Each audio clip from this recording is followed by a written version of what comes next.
कई राज्यों में 24 घंटे में कोरोना के रिकॉर्ड मामले सामने आए हैं। दिल्ली, गुजरात, मध्य प्रदेश में एक दिन में सबसे ज्यादा मामले रिकॉर्ड किए गए हैं। दिल्ली की बात करें तो यहां पर बीते 24 घंटे में कोरोना के 11,491 नए केसेस सामने आए हैं। यहां कोरोना संक्रमण दर बढ़कर 12.44% हो गई है। कोरोना के बढ़ती केसेस पर सीएम केजरीवाल आज फिर बैठक करने जा रहे हैं।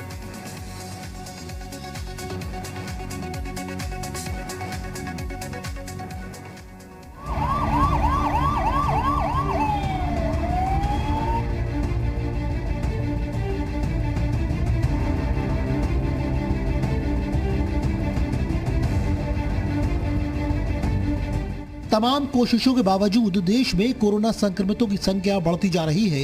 संक्रमितों के मामले में महाराष्ट्र सबसे आगे है।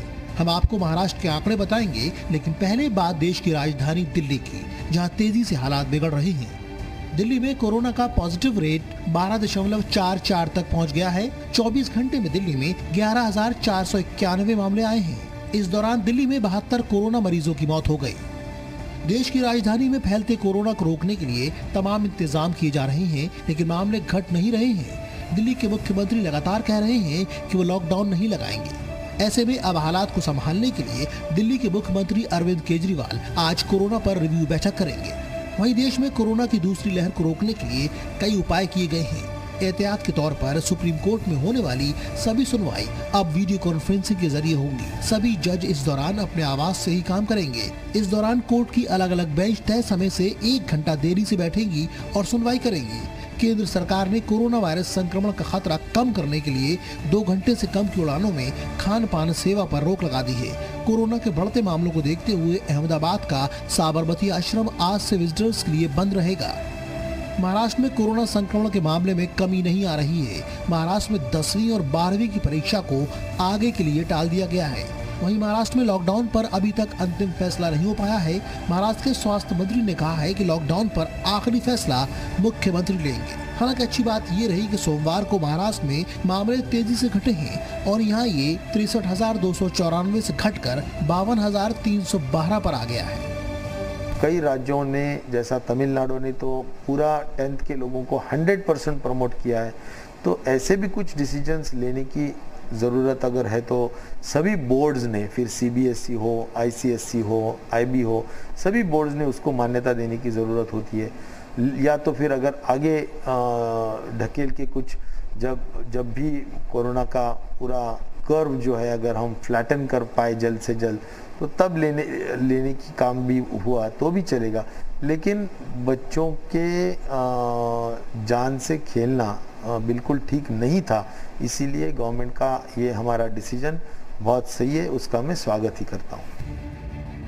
महाराष्ट्र में भले ही मामले घटे हैं, लेकिन गुजरात और मध्य प्रदेश में हालात लगातार खराब होते जा रहे हैं। यहाँ भी सोमवार को रिकॉर्ड नए मामले सामने आए। मध्य प्रदेश में 6,479 और गुजरात में 6,021 लोगों की रिपोर्ट पॉजिटिव आई है।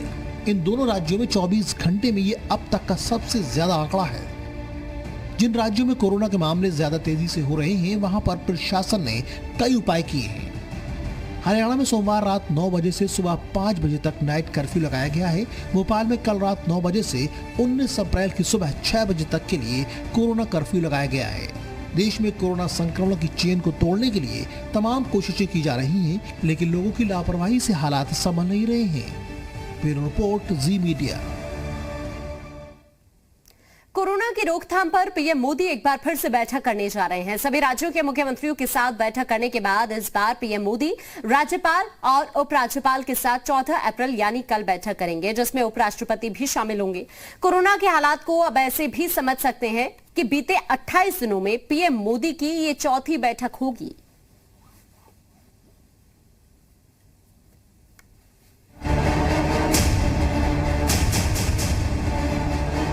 कोरोना रोकने पर प्रधानमंत्री फिर से करेंगे बड़ी बैठक। मुख्यमंत्रियों और अधिकारियों के बाद अब राज्यपालों के साथ करेंगे बैठक।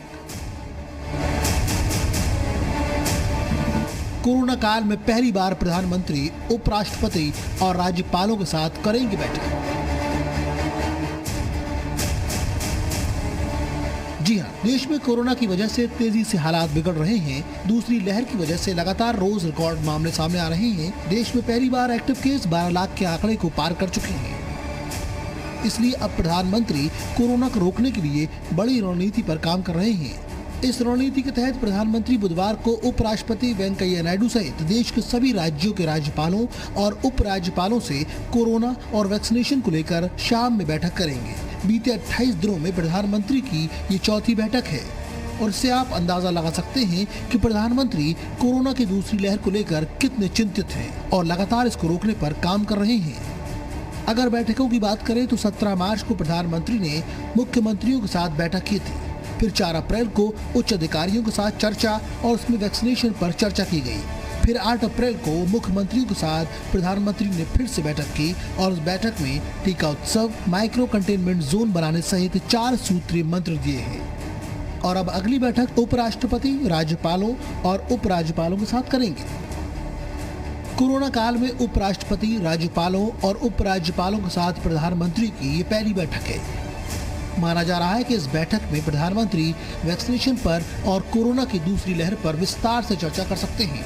इस बैठक में ये चर्चा हो सकती है कि वैक्सीनेशन में और तेजी कैसे लाई जाए, ज्यादा संक्रमित राज्यों के हालात कैसे संभाले जाएं, लॉकडाउन लगाए बिना संक्रमण चेन कैसे तोड़ा जाए, कोरोना कर्फ्यू और सख्ती के और विकल्प खोजे जाएंगे, वैक्सीनेशन और कोरोना गाइडलाइंस मानने के लिए लोगों को जागरूक कैसे किया जाए। एक तरफ प्रधानमंत्री लगातार हालात संभालने के लिए कोशिश में जुटे हैं, वहीं दूसरी ओर विपक्ष की राजनीति जारी है। कांग्रेस अध्यक्ष सोनिया गांधी ने सोमवार को प्रधानमंत्री नरेंद्र मोदी से पत्र लिखकर आग्रह किया कि उम्र की बजाय जरूरत के हिसाब से टीकाकरण का विस्तार किया जाए, राज्यों में संक्रमण की स्थिति के मुताबिक टीके उपलब्ध कराए जाएं तथा दूसरी कंपनियों के टीकों को आपात स्थिति में उपयोग की अनुमति प्रदान की जाए। आपको याद होगा कि इससे पहले जब सरकार ने वैक्सीनेशन को मंजूरी दी थी तो कांग्रेस ने इस वैक्सीनेशन की मंजूरी पर ही सवाल खड़े कर दिए थे और लगातार इस वैक्सीनेशन को असुरक्षित बताया था। अब फिर से कांग्रेस की वैक्सीनेशन पर राजनीति शुरू हो चुकी है, जबकि समझना जरूरी है कि कोरोना की दूसरी लहर बेहद खतरनाक है। पिछले साल सबसे ज्यादा रोज के नए मामले 97,000 तक पहुंचे थे और इस बार एक महीने में यह आंकड़ा 1,60,000 को पार कर चुका है। ब्यूरो रिपोर्ट, जी मीडिया। देश में जिस तेजी से कोरोना संक्रमण फैल रहा है उससे कोविड के संकट का अंदाजा आपको लग ही रहा होगा। लेकिन हैरानी की बात यह है कि एक तरफ जहां देश इतने बड़े संकट की ओर बढ़ता जा रहा है तो दूसरी तरफ चुनावी रैलियां और कुंभ जैसे धार्मिक आयोजन में कोविड व्यवहार की धज्जियां उड़ाई जा रही हैं। हम रोज ऐसी तस्वीरें आपको दिखाते हैं। ये बहुत अफसोसजनक बात है क्योंकि आपको शायद अंदाजा नहीं है कि कोविड से होने वाली मौत में नौजवान की तादाद ही सबसे ज्यादा है और उसी नौजवान तबके का बड़ा हिस्सा जो प्रवासी मजदूर के तौर पर काम करके रोजी रोटी कमाता था वो फिर सब कुछ छोड़कर अपने घर लौटने को मजबूर हो रहा है।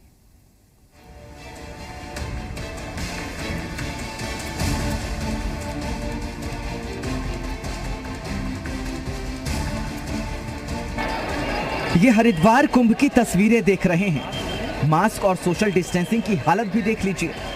दोपहर 12 बजे तक 20 लाख से ज्यादा लोगों ने कुंभ में स्नान कर लिया था। भीड़ का अंदाजा आप लगा लीजिए। कुंभ ही नहीं, चुनावी रैलियों में भी सोशल डिस्टेंसिंग और मास्क की सुरक्षा नदारद दिख रही है। मानो इन लोगों को कोविड के खतरे का कोई अंदाजा ही नहीं। लेकिन इन नौजवानों को खतरे का और नुकसान का पूरा अंदाजा है। इनसे पूछिए तो पता लगेगा कि ये कोविड क्या क्या कर रहा है। पलायन को फिर मजबूर मजदूर। मुंबई इंदौर एनएच पर छोटे वाहनों का तांता लगा है। यूपी और बिहार जाने वाले 6-6, 8-8 मजदूर एक ऑटो में वापस लौट रहे हैं। पूरे देश भर में एक बार फिर कोरोना का संक्रमण मंडराने लगा और महाराष्ट्र सबसे ज़्यादा प्रभावित इलाकों में से एक और यही कारण है कि महाराष्ट्र से जो लोग रह रहे थे वो अब अपने अपने घरों की तरफ पलायन करने लगे। मैं इस वक्त मौजूद हूँ इंदौर के नेशनल हाईवे मांगलिया टोल पर। आप देख सकते हैं कि एक ऑटो है जो मुंबई से अब लोग जा रहे हैं बिहार की तरफ। इनसे बात करने की कोशिश करेंगे। सर, कहाँ रहते थे और अब क्या परेशानियाँ वहाँ हो रही थी और अब कहाँ जा रहे हैं? परेशानी कुछ नहीं होता, लॉकडाउन लग गया, हम लोग घर जा रहे हैं। काम धंधा नहीं मिल रहा, नहीं हो रहा, जा रहे हैं हम लोग घर। कोई सिर पर गठरी पोटली लिए है, कोई हाथों में थैला पकड़े है। ये ग्रेटर नोएडा से वापस लौट रहे मजदूर हैं। ये अपने घर लौटने को मजबूर हैं क्योंकि इन्हें लॉकडाउन का डर है। मध्य प्रदेश के झाबुआ की सड़क पर ये जितने लोग दिख रहे हैं, ये सभी रेलवे स्टेशन से आ रहे हैं। गुजरात और महाराष्ट्र के हालात से मजबूर होकर ये वापस लौटे हैं। ये राहत महसूस कर रहे हैं कि कम से कम घर तो लौट गए। हम लोग आ रहे थे महाराष्ट्र से, उधर क्या लॉकडाउन लग गया तो काम धंधा बंद हो गया, तो इसके लिए हम वापस आ रहे हैं। काम धंधा करने को गया तो लॉकडाउन हो गया, तो वापस आया, क्या करेगा। और बसा वसा रख के गया था तो फिर वापस आना पड़ा। हम लोग परेशान होते होते फिर वापस आया।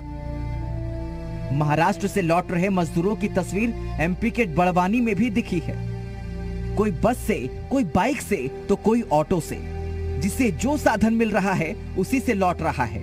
ये मजदूर पुणे से यूपी लौट रहे हैं। लॉकडाउन लगने वाला है ना, इसीलिए जा रहा है। हर एक चीज महंगाई हो रही, भाजी भाजी। एमपी की महाराष्ट्र से लगती सीमा वाले इलाकों में तो मजदूर पैदल भी वापस लौट रहे हैं। थक जाते हैं तो सड़क किनारे ही आराम कर ले रहे हैं और फिर चल पड़ते हैं। तो आपको लिए जाने के लिए कोई साधन ही नहीं, जा रहे हैं धीरे धीरे, पैदल जा रहे हैं। और गुजरात की सूरत की तस्वीर भी कुछ अलग नहीं है। सूरत के बस स्टैंड पर मजदूरों की भीड़ रोज बढ़ती जा रही है। मजदूरों में डर है कि कोविड जिस हिसाब से बढ़ रहा है उसमें लॉकडाउन का डर साफ दिख रहा है। और ये परिस्थिति है कि कोरोना के कारण अभी सब डरे हुए हैं। यहाँ 500 से ज्यादा केसेस आ रहे हैं और धंधा रोजगार आगे चलेगा या नहीं चलेगा, इस हिसाब से वर्कर ने अभी मान लिया है कि हम अपने गांव में ही रहेंगे। और अभी जो हिजरत चालू हुई है, ये सब जाने के बाद ये कोई वापस आए या ना आए, इसकी कोई जिम्मेदारी नहीं है। डर इतना ज्यादा है कि सूरत से रोज 50 से 60 बसें रवाना हो रही हैं। मतलब सूरत की डायमंड इंडस्ट्री खाली हो रही है और इसकी बड़ी चपत कारोबार को लगने वाली है। ब्यूरो रिपोर्ट, जी मीडिया। भारत आज दुनिया के सबसे ज्यादा संक्रमण वाले दूसरे नंबर के देश ब्राजील को भी पीछे छोड़ चुका है। लगातार 33 दिन से संक्रमण लगातार बढ़ रहा है। 12 लाख से ज्यादा एक्टिव केसेस देश में हैं। और तो और रिकवरी रेट की अगर हम बात करें तो रिकवरी रेट गिरकर 90% से नीचे आ गया है। सबसे ज्यादा खतरनाक बात यह है कि इस बार का कोविड संक्रमण 3 गुना ज्यादा तेजी से फैल रहा है। और अगर आप कुंभ और चुनाव रैलियों की भीड़ को देखकर लापरवाही बरत रहे हैं तो आप संभल जाइए, ये जान पर भारी पड़ सकती है।